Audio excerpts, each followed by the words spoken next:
Things Covered listeners and viewers. Yes, sir. We're right back at you again. Bryant McFadden, Patrick Peterson, another outstanding episode for you all to enjoy. And this is a special episode because we have a special guest. Ryan Fitzpatrick is joining me here, All Things Covered, an Ivy League champion, 17-year NFL vet, now a great broadcaster for Amazon Prime, joining us on behalf of Jameson. As you see there on your screen, the Jameson banner is standing right behind Ryan. As pro football continues to grow in popularity across the world, Jameson Irish Whiskey is launching the Jameson Touchdown brand in Dublin, an unofficial call for regular season football games to be played in Dublin, Ireland. More in that just a bit, but let's tap in with Ryan. As a fellow member of the 2005 draft class, right? I want to ask you about the only member from our class that's currently still playing in the National Football League, and that's the one and only Aaron Rodgers. For you, where does he rank among all quarterbacks to play this game all time? You know, that's a tough question to start with, Brian. But geez, he, talent-wise, he's up there in the top three as the most talented in terms of arm talent, in terms of his mind, in terms of being able to figure out and attack defenses. The hard thing with Aaron, I mean, he's won 4 MVPs, he's won 1 Super Bowl. So when we start comparing him across the board to some of these other great quarterbacks, that's the one area where he falls short. So if he can do it this year or in the next few years in New York and bring them a Super Bowl, that would all of a sudden vault him from maybe a top 5, 6 quarterback to we're talking about one of the best to ever do it. But talent-wise, as you know, because I'm sure you went against him a few times, it's scary to be on the other end, man. When he can make a throw at any point, at any part of the field. My guy Richard Sherman always talks about how scary it is as a DB to go against somebody like him. Yeah, extraordinary arm talent, as you just stated. Unfortunately, you had to bring up the Super Bowl victory that he because that happened against me in the Pittsburgh Steelers, and I still have some nightmares from that day. In regards to Aaron Rodgers, of course, he's playing for your former team, the New York Jets. But let's talk about one of your former teammates, in Tua Tagovailoa. He's coming off a dominant Week 1 performance against the Los Angeles Chargers. Where has he shown the most improvement since you were with him? And what is his ceiling as an NFL quarterback? Yeah, how about it? What a great way to shut some people up that have been talking about him all off season to come out and have a performance like that. For him, it's going to be consistency and it's going to be staying healthy. But I think what they've done, the offense that they've built around him, the fact that Chris Greer went out and brought in Mike McDaniel, who it's a offense that you see right now that's flourishing in San Francisco based on timing and anticipation and catch and run balls. So they've surrounded him with fast guys. Tyreek, obviously just a reminder that, him and Justin Jefferson, I mean, he's at the best of best as receivers in the league, and Jalen Waddle too, but guys that can catch it and go the distance every time they touch the ball. It's a perfect offense for him to be in. We talk about his limited arm strength all the time, but he throws with such great anticipation and he throws with such great accuracy that if he can see and understand a defense pre-snap and know where to go with the ball, he's a dangerous dude. And that's why you saw him go for, almost 450 yards in that opening game. Yeah, and I stated last night after the game in studio, if Tua Tagovailoa stays healthy, he will win the MVP award. And I think that I'm saying that right now, based on everything that you gave us in regards to the offense that he is in the speed that's surrounding him and the play calling abilities of Mike McDaniel. If he stay healthy, he's not give us 400 yards passing a game, but clearly float around that 300-yard mark because of the offense and just the speed, the fear factor that they provide. And the second best odds to win it probably would be his teammate in Tyreek Hill. You know what I mean? Because he can put up close to 200 yards a game as well based on their offense. So we got to wait and see how it plays out, but it should be an entertaining year for the Miami Dolphins. You were with the Dolphins in 29, Ryan, when the tank for Tua catch became a thing for fans and media. There's a guy coming out, well, potentially supposed to be coming out in the draft in 2024 in Caleb Williams, where a lot of people feel like, tanking, he is worth tanking for. I know how I feel as a former player. I want to get your opinion about how do you feel knowing that some fans would love to see a team, quote unquote, tank for a particular player. Why would you push against that concept? Well, I would just say this. It's a tough thing to do in the NFL because, you still have professional athletes going out there and playing. So in particular, that year, 2019 in Miami, we didn't necessarily have the most talented roster. We got rid of a lot of our talent. We were bringing guys in off the street to start for us in week one. And as that season went on, we still had professionals in that locker room. So we got better and better. And I think that year, New England, we played them one of the first few weeks of the season and lost by like 50 points. And then we beat them the last game of the year, which was a meaningful game for New England to lock up home field advantage. So I would just say, even pointing to a game like Seattle and the Rams for opening weekend, everybody's like, oh, the Rams are terrible. They've got the youngest roster. Seattle's up and coming. They're good.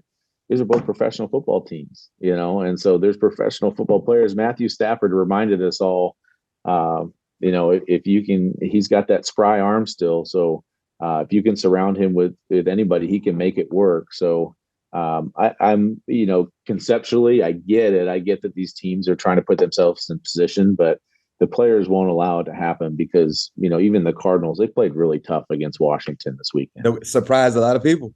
Surprised me. Surprised the heck out of me. Exactly. So I'm like, man, people don't understand how serious the competition is just from a personal, self-regard. And then when you combine that with other guys that have the same mentality, regardless of what people expect from you, it's your job to go out and try to deliver the goods. So I'm right there with you. So Ryan, I got a chance to play against you quite a few times in your career, but a couple of times in 2008 when you were with the Cincinnati Bengals. And of course, those matchups were extremely intense, especially back then. But out of the 8 teams you played for, what was the most intense rivalry you witnessed and why? So I actually played for 9, but I sometimes forget a couple of them. I shortchanged you, my bad. Hey, it's all good because I only got like 13 plays in with Washington before I got hurt. But I'll tell you, I think it might have been those Steelers-Bengals games. And it was really, I was young in my career and Carson Palmer was playing in a lot of those games. But 2008, I got to play in 12 of them. And that was before some of these rule changes too, where it's the physicality of those games. And there was just so much pent up aggression between the teams and Heinz Ward and, Vontaze Burfict. There's so much history and so many crazy things that happened that went back and forth. That was a very intense rivalry to be a part of. No question. It's different nowadays. People don't understand, man. Back in those days, the cold tub was a necessity after playing against. But even if you look at the AFC North now, just like Pittsburgh is more of a passing team now, right? Which is almost crazy to think about. Cleveland is really the only one because Baltimore brings in Todd Monken at offense coordinator. They're going to throw the ball all over the yard. So Cleveland's kind of the one ground and pound that's left in the AFC North. So it's going to be interesting to see those styles and how they contrast all year long. During your 17 years in the National Football League, which wide receiver did you have the best connection with on the field? Man, I played with so many great ones, like crazy. The list is absolutely crazy. I don't want to say them all because I'll forget some, but like I started with my first touchdown ever was Torrey Holt. And then my next one was Isaac Bruce, and then I got to throw to Ocho Cinco and Stevie Johnson. But I would say, and then he was he's one of the more underrated dudes. Everybody that ever played against him, they knew how good and how crazy his releases were and how good he was. But even like Andre Johnson, D-Hop at the beginning of his career, the list, it goes on and on. But I would say my favorite guy, the guy I had the best connection with, was Brandon Marshall. 2015 in particular with the Jets, we had a really special year. He was such a special player, not just physically, but mentally, how intelligent he was as a receiver and the things that we were able to do that year, not just in the red zone, but, game planning and doing things with him. It was a pretty special year. Well, Ryan, of course, we know you're a smart guy on and off the football field. So I want to play a little game with you. We're going to call this segment Fitzmagic Trivia. All right. Okay. All right. So now, first question for you. Name. You had a game versus the Tennessee Titans in 2014. Yep. Right. While you were with the Texans, you threw 6 touchdowns. Can you name the people who caught those 6 touchdowns? Well, I got benched the week before, so that was a particularly fond memory for me to be able to come in and throw 6 touchdowns. I know I hit D-Hop on a post. Yep. I know I hit J.J. Watt in that game. Yep. On a little flat route. Cincinnati. What was the name of that play? Terry cut Cincinnati, I think. Let's see who else. Let's just say I threw one to Andre in that game. Yeah. Yeah. Okay. You got it. I had to have thrown one to Arian Foster probably that game too. Then you got it. Okay. That's samurai. Can I just ask you, like, is it 6 different people, or did somebody catch 2? Someone caught 2. Somebody caught 2. Okay. Yeah. Let's go ahead and say the D-Hop caught 2. Right. Okay. So there's one person that let's just go with a random, like, Alfred Blue, maybe? No. Okay, I'll give you the initials of the first and last name, RG. Okay. Oh, Ryan Griffin. Ryan Griffin. Yeah, ding, ding, ding. Thank you. Yes, sir. Good job. So next question for you. These have to be memorable moments for a quarterback, right? Name the 3 teams you recorded receptions against. I know one of them, I was playing for Tennessee, and it was against the Chiefs. Right. Okay. I think I did it when I was in Cincinnati, but I can't remember who I did it against. So check this out. You got the Chiefs. The other 2 teams are in the AFC as well. Dude, I don't know. I can remember when I was on the Bengals, I caught one. I don't know what the other team would have been, but let's just say the Patriots, because I played them so many dang times. No. Same division, wrong team. And you played for the team, the Jets. Oh, of course I did. I played for the other 3. So the Jets. Okay. Jets, and the last team is the Jaguars. Okay. I got smarter as I started playing longer and thinking, why am I catching these passes? But somebody, that's I can't remember who it was. I didn't know you caught against 3 different teams. That's kind of cool. You know what though? I think it was Desmond Ridder in this last game. His first attempt, he caught it. So he's 1 for 1 for -6. He caught it and dropped to the ground. I was like, what are we doing this? No question. Not only you're a good quarterback, great athlete at the quarterback position, Ryan. Yeah, no doubt. Cool trivia. You did exceptionally well. And I'm not surprised, of course. Good guy on and off the football field. So let's transition before I let you go to Jameson, right? Jameson touchdown in Dublin.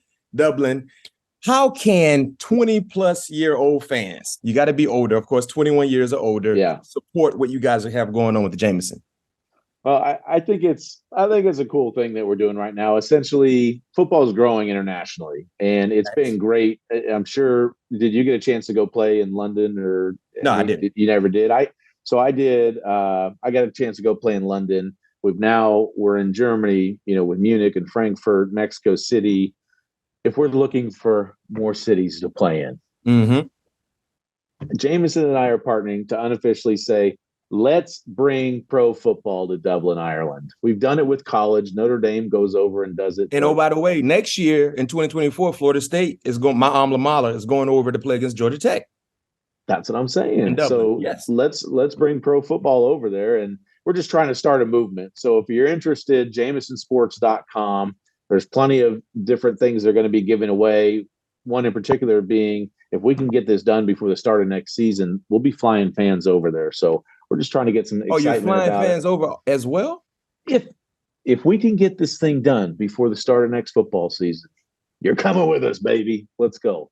And I'll give you a cool hat too. Yeah. If I can rock one of those cool hats, I don't know if I can do the beard, but I can rock one of those cool hats. I would come as well, because I think it's dope what they're doing already in regards to college football. I know Florida State is hyped as well for that matchup next year. First game against Georgia Tech. We're going to have a lot of fans from, Seminole Nation support. And when it regards to the NFL, just kind of trying to take over globally, it only makes sense. Yeah. And I do want to say quickly though, too, to your boy, Pat P. Don't mess with those Gilbert, Arizona quarterbacks, man. I'm just telling you. Don't mess. That's all I'm saying. Don't mess with those QBs from Gilbert AZ, Pat P. No question. Hey, but this is a great opportunity. So tell us what happens if a game is announced by September 13th 2024.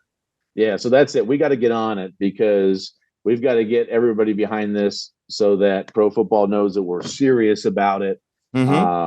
Because, we don't have a whole lot of time. But again, if we can get people behind it, we've got some special things if you sign up on jamesonsports.com that you can get. But also, like I'm telling you, not just you, but other fans. Yeah. We'll give you a flight. We'll fly you over there. We'll all get over there, meet, and have a great time. So, hey, if you're a fan, if you love football, if you love the NFL, you get an opportunity to get a flight to go watch football and drink some great whiskey. Who says no to that? Last question for you, Ryan, before we let you go. What would your ideal matchup be? And we're not going to say if it happens in Dublin, Ireland. When? You got to speak it into existence. So what would your ideal matchup be? Oh, I love that question. I'm going to go with two of my former teams. And